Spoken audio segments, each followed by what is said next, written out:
Bonjour les enfants, c'est Monsieur Bianchi, voilà, bienvenue chez moi. Je fais un petit peu le ménage, parce que il n'y a pas longtemps, c'était pas comme ça. Donc, je vous ai, comme vous avez pu le voir, lancé un petit défi cette semaine. Donc vous n'êtes pas du tout obligé de le faire comme ça. Mais moi je me suis dit, je vais me prêter au jeu aussi. Il n'y a pas de raison que vous soyez les seuls à rater un morceau de pain. Donc je vais rater le morceau de pain avec vous. J'ai pris le protocole avec moi, donc on va le tester ensemble. J'ai bravé le monde extérieur en risquant ma vie pour récupérer ça. Je sais pas si vous l'avez. C'est de la levure de boulangerie, qui doit être toute floue si je la mets là. Et donc c'est ce qui nous intéresse ici, puisqu'on va, dans le programme, étudier l'action des levures. On en reparlera tout à l'heure. Nous avons la farine, nous avons, pas encore, mais on va récupérer de l'eau, et nous aurons aussi, quoi? Il nous faut du sel. Tiens, je prends le sel. Le voilà. Donc, l'accessoire hyper important pour faire tout ça, vous le savez, puisque comme il y a des masses, il nous faut la balance. Et maintenant on est des pros, on a déjà appris comment faire pour peser des objets. Et donc là en l'occurrence nos ingrédients. Alors, l'objectif c'est surtout de faire une démarche scientifique. Parce que j'ai regardé un petit peu une vidéo avant pour me préparer. Alors non, c'est pas de la triche, on appelle ça de la curiosité. J'ai regardé sur YouTube une vidéo d'un boulanger qui donnait ses conseils pour faire du pain. Et ben c'est pas aussi simple que ce qu'il y a marqué là-dedans. Il y a même beaucoup plus d'étapes. Être boulanger, ça s'improvise pas, c'est un métier, d'accord? Donc si vous foirez complètement votre pain, c'est pas grave, c'est normal. Et d'ailleurs, moi, c'est la première fois de ma vie que je vais faire du pain, et oui, en direct, donc il se peut que je le foire aussi. Et c'est même très probable. On va voir ça ensemble de toute façon. Alors, donc déjà, on va commencer par préparer le premier, c'est-à-dire celui sans levure. Pour pouvoir comparer, parce que dans une démarche scientifique, il y a toujours un aspect de comparaison.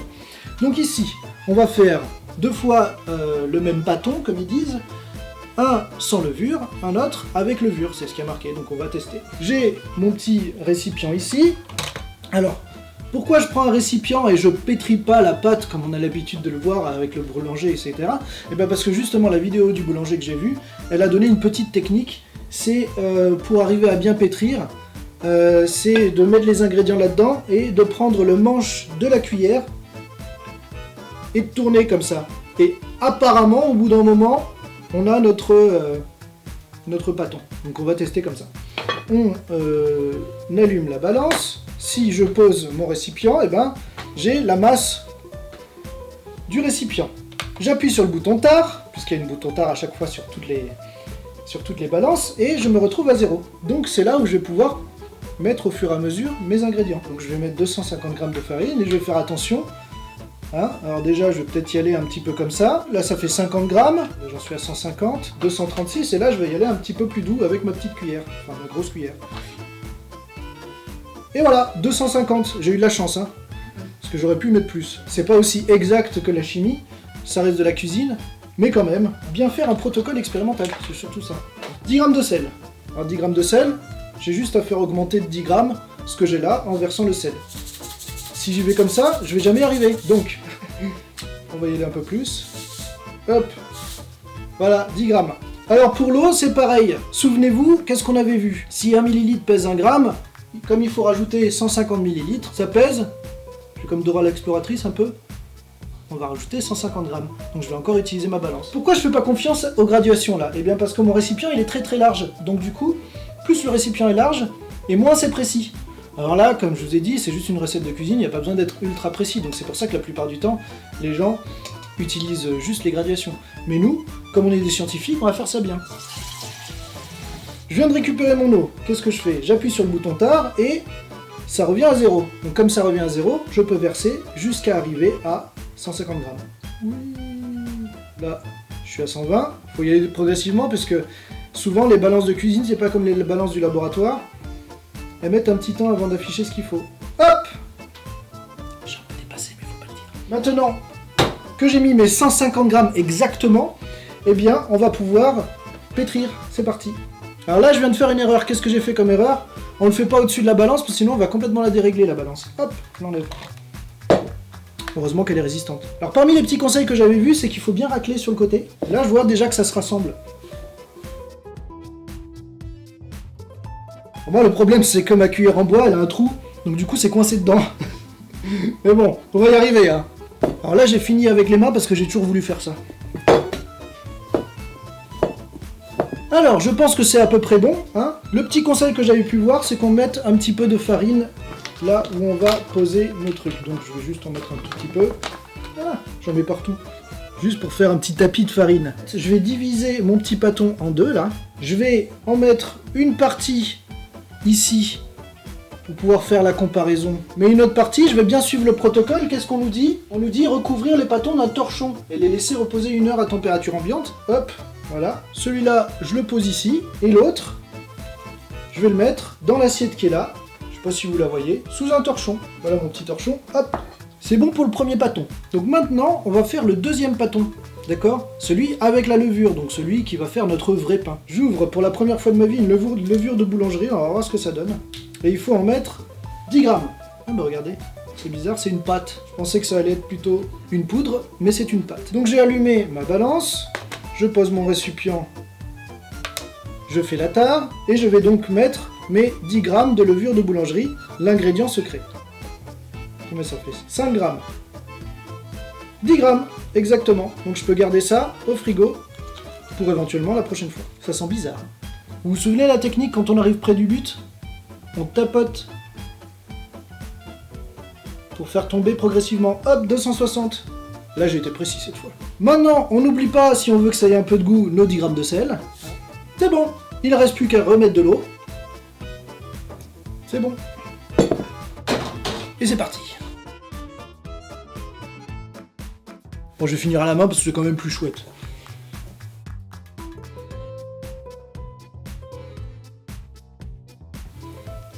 Donc voilà, je pense que j'ai fini de pétrir.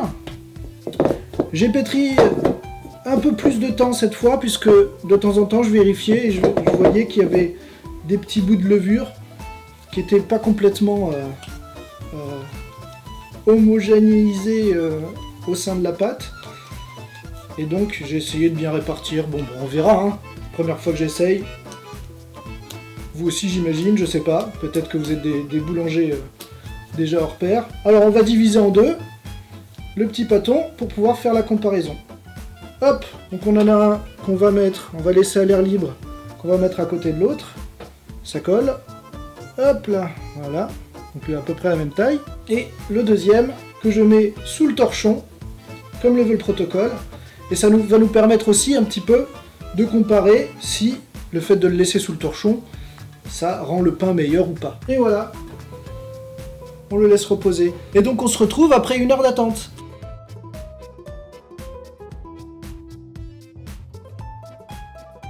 Voilà, 1 heure est passée depuis tout à l'heure. D'ailleurs ça se voit parce qu'il fait un petit peu plus sombre je pense à la caméra. On a vu sur le petit accéléré que je vous ai fait que la pâte qui contenait de la levure, elle a un petit peu gonflé. Alors c'est pas ultra spectaculaire, mais on voit quand même qu'elle a gonflé. Il y a eu quelque chose alors qu'à côté il n'y a rien eu du tout. Ça c'est tout simplement ce qui est au programme, ce qu'il faut connaître, ce qu'il faut apprendre. C'est que la levure, donc, elle fait cette action sur l'amidon, comme c'est marqué, hein, je vous relis la petite expérience qu'il y avait dans le livre. Les levures transforment l'amidon contenu dans la farine en différents produits, dont un gaz. Et donc ce gaz qui se dégage à l'intérieur par l'action de la levure sur l'amidon, et ben ça fait gonfler la pâte. On va essayer de voir un petit peu l'intérêt du torchon ici. Alors l'intérêt du torchon, c'est pas forcément sur le fait que ça lève, hein, puisque si on regarde bien, j'enlève le torchon, je sais pas si vous voyez, ici, la taille elle n'est pas beaucoup plus grande, c'est juste que la surface, moi je le vois ici, elle est un petit peu plus sèche là où on l'a laissé à l'air libre, plutôt que sur les pâtons qu'il y avait sous le torchon. D'accord ? Donc ça permet de ne pas avoir une surface trop sèche. Donc on va maintenant devoir passer à la dernière étape, celle du four. On nous demande de cuire à 240 degrés. Alors 240 degrés, il faut d'abord préchauffer le four. C'est ce que je vais faire.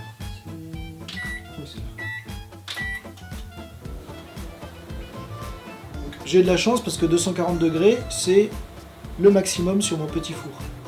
Donc, maintenant que c'est préchauffé, juste avant de mettre dans le four, je vais donner une petite précision. On va analyser un petit peu les documents qu'on a ici dans le livre. On va juste faire le lien entre la définition qu'on a ici, en bas de la page 87, on voit que la levure, c'est un champignon microscopique constitué d'une seule cellule. Donc c'est un organisme, comme on l'a vu, unicellulaire, et donc c'est un micro-organisme, puisque c'est vraiment tout petit, hein. La preuve, c'est que on peut l'observer au microscope, ici. Et donc, quand il y a des micro-organismes comme ça, qui participent à une transformation d'une matière première, comme ici notre farine, ici, donc on a les levures qui sont des petits champignons qui vont agir sur la farine, et de cette action, il va y avoir un dégagement de gaz qui va faire gonfler la pâte. On appelle ça une transformation biologique, puisque ça met en jeu un micro-organisme, c'est-à-dire un être vivant. Donc, maintenant, on va pouvoir mettre tout ça au four. Alors moi, pour éviter que ça colle sur mon plat que je vais mettre au four, je vais mettre du papier cuisson. C'est le plus simple. On va mettre nos petits pâtons maintenant. Je vais prendre ceux qui étaient sous le torchon. Allez, viens là, toi.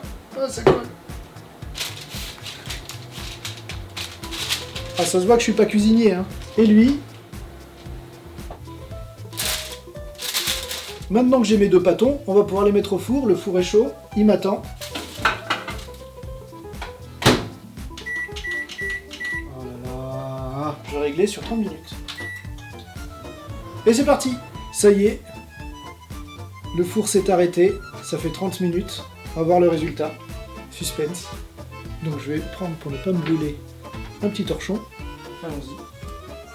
Oh, on dirait presque du pain. Alors, c'est vrai que celui-là, il ressemble un petit peu à un pain. Ouh, ça brûle un peu. Je vais vous montrer ça. C'est pas très grillé. En attendant, je vais mettre aussi cela. Et on peut même constater que, avec une demi-heure de plus, vu que j'ai laissé cela à l'air libre, et ben ça a continué de gonfler. Hein. Celui-là, il est carrément plus gros. Donc on va remplacer. Et on va remettre 30 minutes au four. Mais ça, voilà, ça, c'est le résultat après avoir suivi strictement le protocole du livre. Hein, on n'a pas triché, et on va l'analyser. On a un premier pain ici, c'est celui où il n'y avait pas de levure, donc il est tout petit. Et celui-là, donc il est un petit peu plus gros. Et on peut même voir que ça ressemble quand même pas mal à du pain. Là. Je ne sais pas si vous avez testé, que vous avez vu ça chez vous. Mais je suis assez content pour mon premier morceau de pain de ma vie. Je suis assez content. On va remplacer et mettre au four cela. Alors bon, un petit peu sec sur le dessus, puisque on n'a pas mis le torchon. Mais bon, on va tester quand même. Hop, un petit peu de farine au-dessus, ça fait genre boulanger. Alors là, je viens d'entendre que c'est chaud. Ce que je vais faire, c'est que je vais faire un petit peu comme les boulangers. On va voir ce que ça fait, hein. Avec le couteau, je vais faire une petite entaille là. Bon, elle est pas super nette puisque mon dessus il est tout sec. Mais on va voir. J'ai fait une petite croix. Allons-y. C'est reparti pour 30 minutes. On va essayer, maintenant qu'il est un petit peu moins chaud, d'ouvrir notre pain pour voir un petit peu les différences. Alors.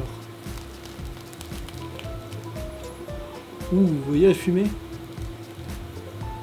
Ah, c'est encore super chaud. Celui-là il sent bon.